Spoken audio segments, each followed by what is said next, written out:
15 February 2026 वार रविवार रोजी आहे महाशिवरात्री. महाशिवरात्रीच्या दिवशी घरच्या घरी शिवलिंगावरती किंवा रुद्रयंत्रावरती आपल्याला रुद्राभिषेक कसा करायचा आहे ते आज आपण या व्हिडिओमध्ये पाहणार आहोत. त्यामुळे व्हिडिओ स्किप न करता संपूर्ण पहा.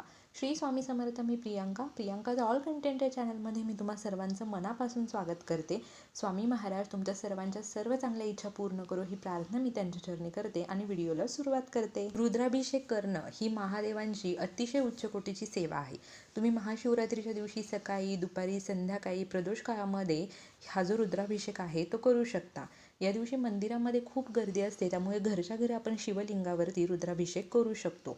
महाशिवरात्रीच्या दिवशी पूजा करण्याचा जो मुहूर्त आहे, रुद्राभिषेक करण्याचा जो मुहूर्त आहे तो या ठिकाणी मी तुम्हाला स्क्रीनवरती शो केलेला आहे. या कुठल्याही मुहूर्तावरती तुम्ही रुद्राभिषेक पूजा करू शकता. रुद्राभिषेक करण्यासाठी आपल्या सर्वांकडे शिवलिंग असणं गरजेचं आहे. जर तुमच्याकडे शिवलिंग नसेल तर ते खरेदी करून तुम्ही महाशिवरात्रीच्या दिवशी त्याची स्थापना करू शकता. रुद्राभिषेक करण्यासाठी आपल्याला पंचामृत बनवायचं आहे. दूध, दही, तूप, साखर आणि मध अशा पद्धतीने.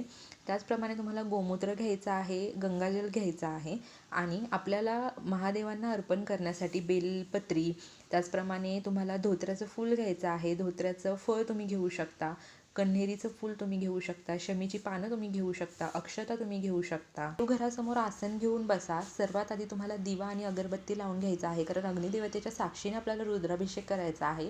त्यानंतर ताम्हणामध्ये तुम्ही शिवलिंग ठेवा. सर्वात आधी तर गोमूत्र, गंगाजलने ते शिवलिंग स्वच्छ धुवून घ्या. त्यानंतर तुम्हाला या शिवलिंगावरती आपलं जे नॉर्मल पाणी असतं त्या पाण्याने अभिषेक करायचा आहे. हळूहळू पाणी तुम्हाला शिवलिंगावर अर्पण करायचं आहे आणि हे अर्पण करत असताना ओम नमः शिवाय, ओम नमः शिवाय किंवा नमः शिवाय या मंत्राचा मला चालू ठेवायचा आहे. जेव्हा तुम्ही महादेवांना अभिषेक करणार आहात, रुद्राभिषेक करणार आहात, तेव्हा शिवलिंगाचं जे मुख आहे ते तुम्हाला उत्तरेकडे ठेवायचं आहे. तुम्ही सुद्धा उत्तरेकडे बसून पूजा करू शकता. त्यानंतर तुम्हाला पंचामृतने, त्याचप्रमाणे जे दूध आहे ते न तापवताचं जे निरसं दूध किंवा जे कच्चं दूध असतं त्याने सुद्धा तुम्ही महादेवांना अभिषेक करू शकता. तुम्ही उसाच्या रसाने सुद्धा महादेवांना अभिषेक करू शकता.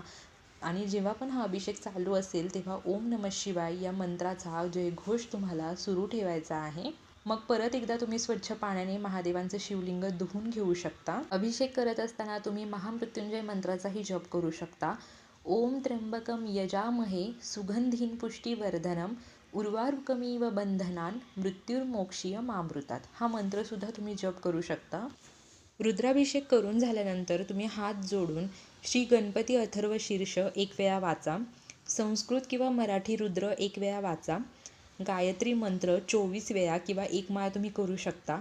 संजीवनी मंत्र तुम्हाला 11 वेळा करायचा आहे. अमृत संजीवनी मंत्र 11 वेळा, महामृत्युंजय मंत्र 11 वेळा, कालभैरवाष्टक 1 वेळा, शिवकवच 1 वेळा, शिवमहिमा संस्कृत किंवा मराठी 1 वेळा, द्वादश ज्योतिर्लिंग स्तोत्र 1 वेळा, रामरक्षा 1 वेळा, श्रीसुक्त 1 वेळा, शिव अष्टोत्तर नामावली 1 वेळा, शिवहर शंकर हा जो मंत्र आहे, शिवहरी शंकर नमामि शंकर शिवशंकर शंभो हा मंत्र तुम्ही 11 वेळा अशा प्रकारे तुम्हाला पठण करायचं आहे. ही झाल्यानंतर आपल्याला सेवा करायची आहे. महादेवांना तुम्ही तिन्ही बोटांनी भस्म लावून घ्या किंवा त्यानंतर लाल किंवा पिवळ्या कलरचं जे चंदन आहे ते तुम्ही लावून घ्या. अक्षता अर्पण करा, बेलपत्री अर्पण करा, कण्हेरीचं फूल तुम्ही अर्पण करू शकता. धोत्र्याचं फूल असेल, फळ असेल ते अर्पण करा.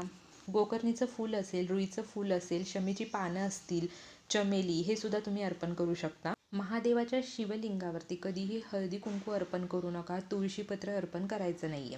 महादेवाच्या शिवलिंगावरती तुम्ही 108 बेलपत्री अर्पण करा आणि शिव अष्टोत्तर नामावलीचं पठण करू शकता किंवा एकच बेलपत्री 108 वेळा तुम्हाला अर्पण करून शिव अष्टोत्तरी नामावली पठण केली तरीही चालेल. महादेवांना तुम्ही नैवेद्य म्हणून खडी साखर आणि दूध अर्पण करा, फळे अर्पण करा, फलाहार तुम्ही ठेवू शकता किंवा जे काही फराळाचे पदार्थ तुम्ही बनवणार आहात ते ठेवू शकता.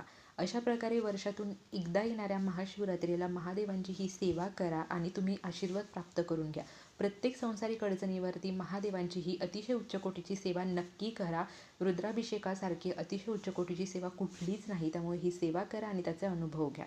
माहिती आवडली असेल तर व्हिडिओला लाईक करा. कमेंट बॉक्समध्ये ओम नमः शिवाय किंवा हर हर महादेव लिहायला विसरू नका. Shri Swami Samarth. Bless you all.